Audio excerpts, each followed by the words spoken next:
Hello friends, good morning. আমাদের চ্যানেলে তোমাদের স্বাগত জানাই। আমি তিতাস্মিতা। আমি আবার একটা নতুন ব্লগ নিয়ে চলে এসেছি তোমাদেরকে সাথে নিয়ে। আজকের ব্লগটা আমি শুরু করে দিলাম। সকালে ঘুম থেকে উঠে এক গ্লাস ঈষৎ উষ্ণ গরম জল, তাতে এক ড্রপ দু ড্রপ মধু, আমি প্রতিদিনই খাই। যারা আমার ব্লগ দেখো তারা জানো। আর আমার যেহেতু লিভারের সমস্যা ছিল, তাই এই জলটা আমি প্রতিদিনই খাই। আর ভগবানের আশীর্বাদে আর জানি না, আমার মনের বিশ্বাস, এই জলটা দিনের পর দিন খাওয়ার পর আমার কিন্তু এই লিভারের সমস্যাটা থেকে আমি অনেকটাই রিলিফ পেয়েছি। যাই হোক, এই জলটা খেয়ে আমি ইমিউনিটি বুস্ট করে নিয়ে তারপরে দেখো রান্নাঘরে চলে গেছি এবং রান্নাঘরে গিয়ে চা ছাঁকছি। সবাইকেই চা দেওয়া হয়ে গেছিলো। এটা কিন্তু আমার নিজের জন্যই ছিল এই চায়ের কাপটা। তারপর দেখো দইটা নিয়ে ফ্রিজে ঢুকাবো বলে দেখছিলাম দইটা বসেছে নাকি। প্রতিদিনই এখন সকালে উঠে মোটামুটি আমি আগে দেখি আমার বসানো দইটা জমেছে কিনা। তারপরে দেখো ডাইনিং টেবিলে বসে সবাই চা খাচ্ছিল। মা, টুঙ্কু বুড়ির বাবা, ওখানে টুঙ্কু বুড়িও ঘোরাঘুরি করছিল, খেলাধুলা করছিল। তারপরে চায়ের কাপটা নিয়ে এসে আমিও বসে বসে ওখানে চা খাচ্ছিলাম। সকালবেলা 1 কাপ চিনি ছাড়া লিকার চা। তারপরে দেখো আমি রান্নাঘরে গিয়ে রান্না বসিয়ে দিয়েছিলাম, ঝিঙে দিয়ে মাছ দিয়ে ঝোল। তোমরা তো দেখেইছো, আমি রেসিপিটা শেয়ার করেছি। যদি তোমাদের ভালো লাগে তাহলে তোমরা ওখান থেকে নিশ্চয়ই চেক আউট করতে পারো এবং নিজেরা বাড়িতে ট্রাই করতেই পারো। খেতে কিন্তু খুব ইয়াম্মি হয়, টেস্টি হয়, কিন্তু ওই যে পাতলা ঝোল, পেটের পক্ষেও ভালো, এমনকি বাচ্চারাও খেতে পারবে। একজনের বাড়ির সকলের জন্য বানিয়ে দাও, আর কোনো ঝামেলা নাই। হলো বাসন মাজার পালা। দেখো এক বেসিন ভরে বাসন। এরপর এই যে বাসন মাজতে শুরু হলো, এরপর হচ্ছে চলতেই থাকলো। মানে তুমি সারাদিনে তোমার টুকটাক বেসিনে বাসন জমতেই থাকবে, তোমাকে মাজতেই থাকতে হবে। যাই হোক, দেখো আমি একদিকে বাসন মাজছি আর একদিকে রান্না করছি। মেয়েরা তো সব পারে বলো, আমার তো এটা নর্মাল ব্যাপার। বাসন মাজছি আর রান্না করছি, এটা তো সবাই করে। কত দিদিরা আছে, কত কি করছে। একদিকে সংসার সামলাচ্ছে, একদিকে পরিবার সামলাচ্ছে, একদিকে শ্বশুরবাড়ি সামলাচ্ছে, একদিকে বাপের বাড়ি সামলাচ্ছে, একদিকে চাকরি করছে, একদিকে সন্তান সামলাচ্ছে, সব কিছু করছে। যাই হোক, আর আমার মেয়ে দেখো রান্নাঘরে এসে বলছে মা কোলে চাপবো। তাহলে তার আবদার তো আমাকে মেটাতেই হবে, সেই জন্য মেয়েকে কোলে নিয়েছি। আর সেই সময় তার দুষ্টুমিটা দেখো, এসে কুচিরার সুইচ টিপছে, এইটা টিপবে, ওইটা টিপবে, এইটা টানবে। তারপর নুনের কৌটো নিয়েছিল, জানো তো, নুনটা ফেলে দেওয়ার ধান্দা ছিল। কিন্তু বিশ্বাস করো, এই টুঙ্কু বুড়ি আছে বলে মানে সারাটা দিন আমাদের হাফ ফেলার সময় নাই। আমি বিছানায় শুলেই ঘুমিয়ে যাই, আর ওর দাদু ঠাকমাও তাই, মানে কারোরই সময় নাই ওর জন্যে। কি করবো এটা? আর তুমি রান্না করবে? ও বাবা, তাহলে রান্না তুমি করবে? আচ্ছা, কি রান্না করবে তুমি? ঝিঙে দিয়ে মাছ দিয়ে ঝোল? আর কি করবে? ঝিঙে, মাছ, আলু দিয়ে ঝোল? আর কি রান্না করবে বলো? আচ্ছা বলো তো, আতা গাছে তোতা পাখি? কেন বলো, আতা গাছে তোতা পাখি? রান্না করলে শুধু হবে? একবার বলো আতা গাছে তোতা পাখি, একবার বলো। আচ্ছা বলো, তাহলে ওটা করতে দেবো। আচ্ছা বলো, আতা গাছে তোতা পাখি। বউ? দুষ্টটাকে দেখো, আতা গাছে তোতা পাখি যেভাবে বলবো না, তাহলে বউ, আতা গাছে তোতা পাখি, ডালিম গাছে। হ্যাঁ, এত ডাকি তবু কথা না কেন? হ্যাঁ, বউ। আর এ ফর বি ফর কি? বাড়ির প্রতিটা মানুষের ভালো থাকা এখন হচ্ছে একটা মানুষকে কেন্দ্র করে। সেটা কে বলো তো? আমার মেয়ে টুঙ্কু বুড়ি। মানে ওকে কেন্দ্র করেই সবার খুশি, সবার ভালোবাসা, সবার হাসি, সবার সব কিছু। যাই হোক, তারপরে রান্নাঘরে চলে এসেছি। দেখো ভাত বসিয়ে দিয়েছি, আর তরকারিটা তো তখন হয়েই গেছিলো। আজকে সেরকম কিছু রান্না করিনি, জানো তো। আজকে পটল ভাজা আর ওই ঝিঙে দিয়ে মাছ দিয়ে ঝোল, আর তোমার হয়েছিল ডিমের শাক আলু সেদ্ধ। আর এখানে দেখো রান্না বসিয়ে দিয়ে এসে আবার মেয়েকে খাওয়াতে এসেছি। মেয়েকে যখন খাওয়াতে এসেছি, দেখো মুখটাকে থালার মধ্যে ঢুকিয়ে দিয়েছে, ফোনের মধ্যে ঢুকিয়ে দিয়েছে। আমি তার মুখটা তুলে বলছি, তুই একটু মুখটা তুলে তো দেখ। দিয়ে যাই হোক, তারপরে মেয়েকে খাইয়ে টাই দিয়ে রান্নাঘরে চলে এসেছিলাম। আজকে আমি পুজো করবো না বলে হাজব্যান্ডকে মুড়ি দিলাম দেখো, তারপরে আমি নিজেও মুড়ি নিয়ে খাচ্ছিলাম আর মেয়েকেও মুড়ি দিয়ে দিয়েছিলাম। তারপরে আমরা তিনজনে নিচে বসে একসাথে মুড়ি খাচ্ছিলাম। আর তোমরা তো জানোই আমার মেয়ে নিজে হাতে খেতে খুব ভালোবাসে, জানো তো, মানে ও নিজে হাতে খেতে সব থেকে বেশি পছন্দ করে, ওকে খাইয়ে দিলেও খায় না। তাই আমরা তিনজনে মিলে বসে একসাথে মুড়ি খাচ্ছিলাম। এইবারে হচ্ছে চা করার পালা। দেখতেই পাচ্ছ চা বসিয়ে দিয়েছিলাম। আর হাজব্যান্ড বাড়িতে থাকলেই তোমরা তো জেনেই গেছো যারা আমার ব্লগ দেখো, যে সে দুধ চা ছাড়া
ছাড়তে চায়, কিন্তু বাসন আমাকে ছাড়বে না।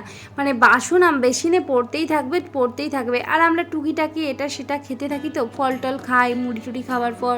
তারপরে চাপ আমাদের বাড়িতে বারবার হয়, ওই জন্য বাসনগুলো একটু বেশি হয়। তো তোমাদের সাথে গল্প করতে করতে আমার পটলগুলোও ভাজা হয়ে গেল। দে দে দে দে দে পা দে ছাদে পাটা দে দে, পুড়ে যাক পাটা, পুড়ে যাক না পাটা, পুড়ে যাক পাটা, পুড়ে যাক তোর দুষ্টু পাজি। পায়ে তাতা লাগছে না? এক পা আলতা পড়ে। হ্যাঁ ও দেখো চললো জলে।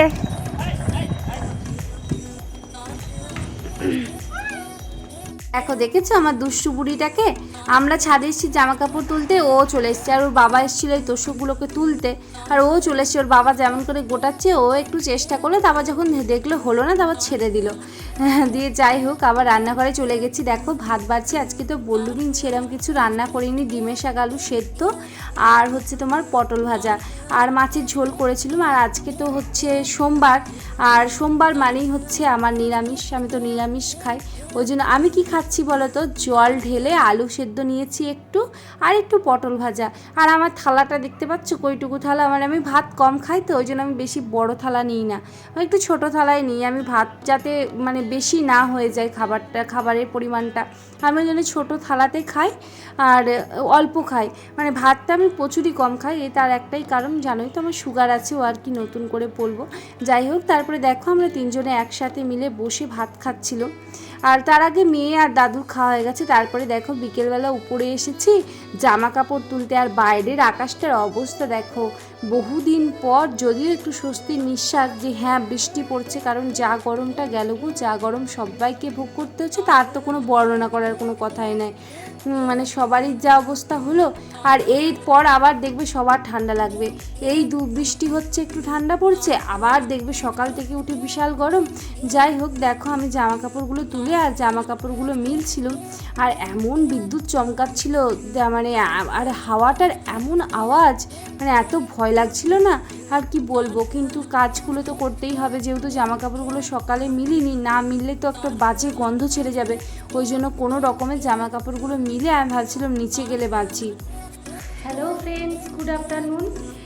বিকেলবেলা জানো তো একটু শুয়েছিলাম দুপুরবেলা, তারপরে টুঙ্কুরি দাদু বলছে উঠে পড়ো, বিশাল ঝোড়ো হাওয়া দিচ্ছে, বিশাল জোর ঝড় উঠেছে। দিয়ে উঠে দেখছি চারদিক অন্ধকার হয়ে গেছে, আর উপরে জানলায় যা যা ছিল সব পড়ে গেছে। তারপর আমি একটু উপরে এলাম, আমাদের ইনভার্টার আছে বলে লাইট জ্বলছে, নাহলে তো সব কারেন্ট চলে গেছে।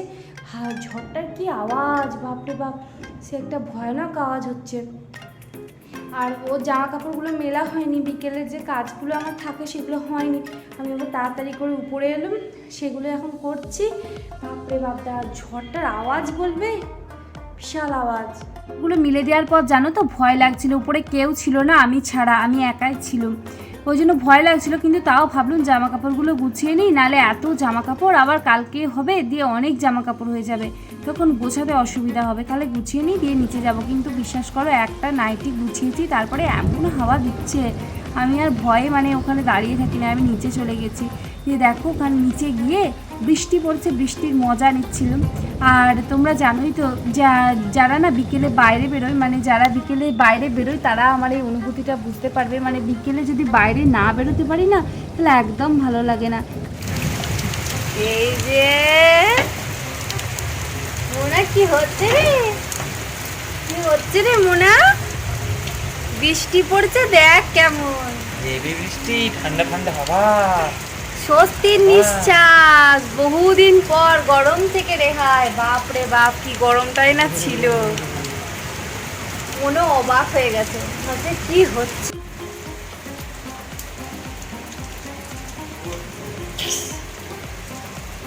কিছু বলবে, তুমি কিছু বলতে চাও? হ্যাঁ, মেয়ে যেন হতভম্ব হয়ে গেছে ক্যামেরাটা দেখে, কি জানি কেন অত চুপচাপ হয়ে গেছিলো। কেউ বলবে ওই মেয়ে অত দুষ্টু।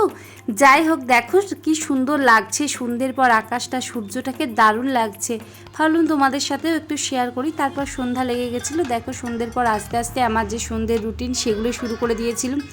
এই যে মেয়ের চাল ডাল আর কুমড়ো দিয়ে ভাত করব বলে চাল ডালটা ভিজিয়ে দিয়েছিলাম। তারপর হচ্ছে হাজব্যান্ড বেগুনি এনেছিল, বৃষ্টি পড়ছে, বেগুনি দিয়ে মুড়ি খাওয়ার মজাই আলাদা। তারপর দেখো আমি সবাইকে মুড়ি দিয়ে দিলুম, মাকে, টুঙ্কু বুড়ির বাবা, তিনজনে একসাথে মিলে বসে নিচে মুড়ি খাচ্ছিল। আর আমিও তারপরে গিয়ে খাচ্ছিলাম। আমি একটু পরে গেছিলাম, কারণ আমি রান্নাঘরে কুমড়ো আলুর তরকারি আর রুটিটা একবারে মেখে রেডি করে রেখে তারপরে গেছিলাম মুড়ি খেতে। তারপর দেখো মেয়ের ভাতটাও একেবারে রেডি করে নিলাম। বললামই তো আজকে মেয়ের ডাল ভাত আর কুমড়ো দিয়ে দিয়েছিলাম, মানে ওর মধ্যে শুধু, আমি তো রাতে বলেইছি মেয়েকে কিচ্ছু করিনি, শুধু সিদ্ধ করে খাওয়ায়, কারণ ও সারাদিন টুকিটাকি কিছু না কিছু খেতেই থাকে। তারপরে হাজব্যান্ডের চা, মানে প্রভুজির চা তো চাই, দুনিয়ার সব এদিক থেকে ওইদিক হয়ে যাক,